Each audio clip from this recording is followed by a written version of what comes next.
What's up, guys, and welcome back to the Sci Fi Bookery. I'm Josh, and today we're going to do another Booktube tag.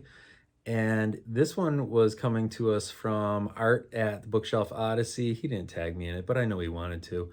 Art is like the king of Booktube tags. He does literally all of them, so I always get good ideas for videos from him. I'm trying not to do just tags and trying to mix in a lot of different content, but the tags are so easy to do because I can just sit here and talk, and talking is what I do. So this is the reading habits tag, and I thought this was an interesting one because everybody's got their own little way of reading, but nobody talks about it. So I've been enjoying looking at some of these tags and seeing what people have done with it because a lot of people are like me, a lot of people are weird. So, number one is, do you have a certain place in your home that you read? You're looking at it. This is my favorite place to read. I read all over the house, other places too. I think that comes up later on. Outside, inside, upstairs, downstairs, doesn't matter to me, but this is my favorite spot. So if I was to pick a spot to read, this is my spot. I love the light off this lamp is like perfect right there. I can read perfectly with it, and it just illuminates everything. Like, here's my little cheat sheet. And I can, Number two, bookmark or random piece of paper. Dog ears are, we've evolved past dog ears. Can we not dog ear pages anymore? And here's the dog just jumped up when he heard that. I'm sorry. So let's not dog ear pages. Let's use bookmarks. I usually have bookmarks that are drawings that people have made for me or something like that, which is, something sentimental, or like a family photo or something like that I use for bookmarks. I don't know. That's just me, but I always have a bookmark. And if I don't have a bookmark, I use whatever I have laying around, my reading glasses, keys, whatever. It doesn't matter what it is. So yeah, always marking the page in some way. Oh, there he is. What's up, Jingle Jangle? Number three, can you just stop reading, or do you have to stop at a chapter or after a certain number of pages? I try to stop at a chapter just because that's where the author put a stop in. So that's like cohesive with the story. But I mean, sometimes I can. I mean, my life is crazy and I only get a limited amount of time to read. So I just kind of stop wherever and pick up again. And sometimes if I'm reading a book, I start reading another book and I come back to one and I didn't stop at a chapter, I'm like, oh man, what was I doing? And I have to try to remember it all. So I try to stop at chapters. Number four is, do you eat or drink while you're reading? And yes, in fact, I do. I have my drink right here. I usually drink either water, black tea, or coffee. And my preferred vessel is vintage Christmas mugs. This is one of my favorites. And this is actually like full-on French coffee. So this is French vanilla coffee made in a French press. So it's very French. I feel so, like it. Should I put my pinky up? Oui, oui. As far as eating, I try not to eat things that have like leave residue on my fingers or something like that.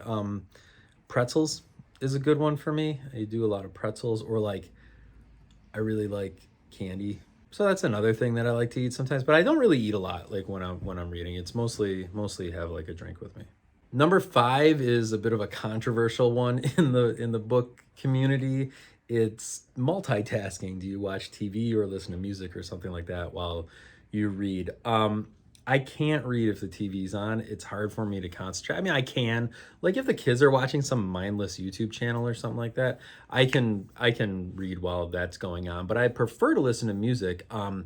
Right here, I'm in my living room right now, and this is where we have our record player and record collection and stuff like that. I like to listen to records. It's got that nice little hissy pop thing. There's no really like dead silence ever with a record, which is nice. It doesn't run very long, so it's kind of like it gives me sort of a timer, when I'm reading, because a lot of times I have other stuff that I need to be doing that I just like forget about if I don't have timers or something. So the record player does give me that advantage. I try to listen to like instrumental or like foreign language music. I've been really big into Hawaiian music while I'm reading, which is strange, I think, because I'm not necessarily reading something about Hawaii, but I don't know, it just helps me concentrate. If I'm listening to music where there's a singer singing in English, I'm obviously a native English speaker. that distracts me, and I tend to start reading the words that the singer is singing instead of the words in the book. I don't know. I'm weird.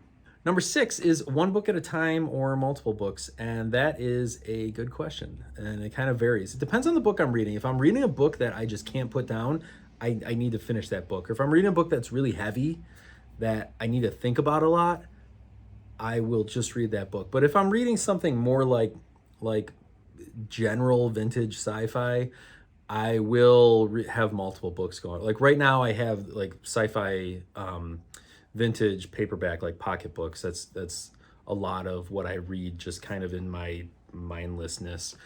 And so because it is so kind of mindless to read those books, they're just sort of adventure books. I'll have 2 or 3 of them going at all times, and every now and then, if I'm walking through a room where one of them is, I'll just grab it and read a little bit and whatever. So I guess I do normally have multiple books going on, but a lot of times they're of different genres, so it's sort of whatever I'm feeling in the moment, I'll just grab and continue with that book. Number 7, reading at home or everywhere. I read everywhere. I always have a book with me wherever I'm going. Like I said, I described the place at home where I like to read, but I also like to read in the car if I'm waiting to, pick up kids or whatever. And I'll take a book with me someplace. Like sometimes my wife has something going on that I am going to, but it's not really something that I'm doing. So I'll take a book with me. I'll read out, I'll go to a coffee shop and read. I'll read in the park, go sit down by the creek here and read, I'll do that kind of thing too. So everywhere. I do read everywhere.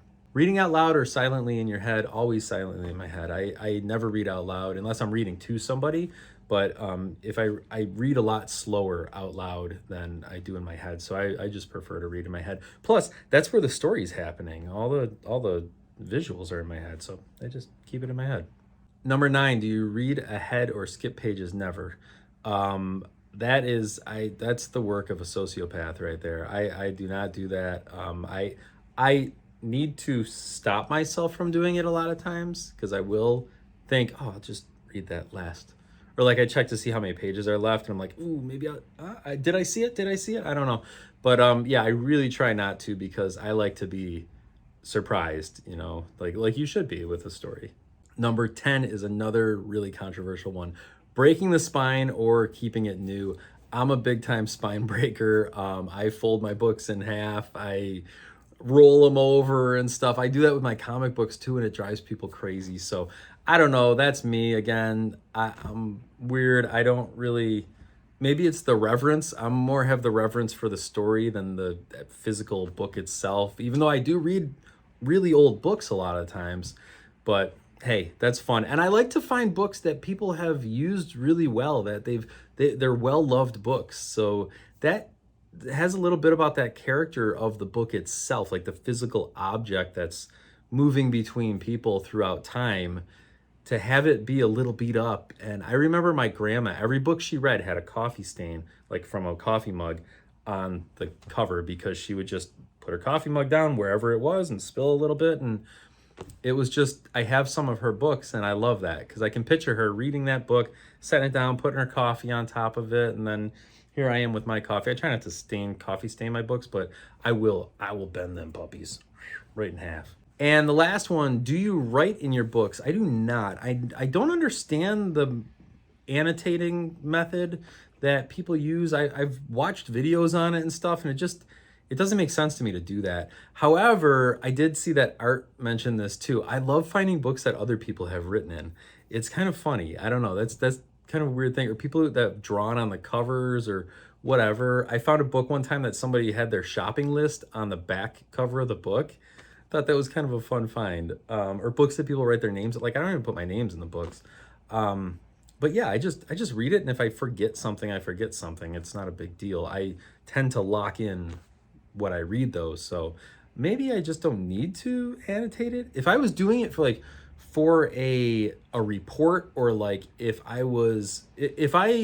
am reading a book that I'm gonna turn into a video, I'll take notes on my phone in the notes app on my phone instead of highlighting stuff, and I'll even sometimes mark down the page number too. So I guess I write outside of my books about my books, something that people would write inside, I write outside.